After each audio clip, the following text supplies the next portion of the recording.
ఉన్నారో వారినే దెబ్బకొట్టాడు. ఊహించుకుని 30 మంది పైచిలుకు భవన నిర్మాణ కార్మికులు ఆత్మహత్యలు చేసుకున్నారు.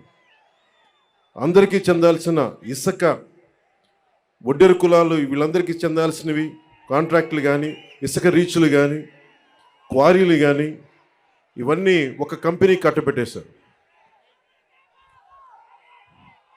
మన వైఎస్ జగన్ చేసిన దాంట్లో ముఖ్యంగా వైసీపీ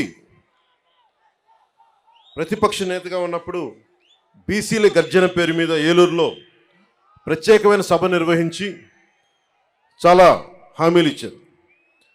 బీసీలకి ఏటా జగన్ చెప్పింది, బీసీలకి ఏటా 15,000 కోట్ల రూపాయల చొప్పున కేటాయిస్తామని చెప్పారు.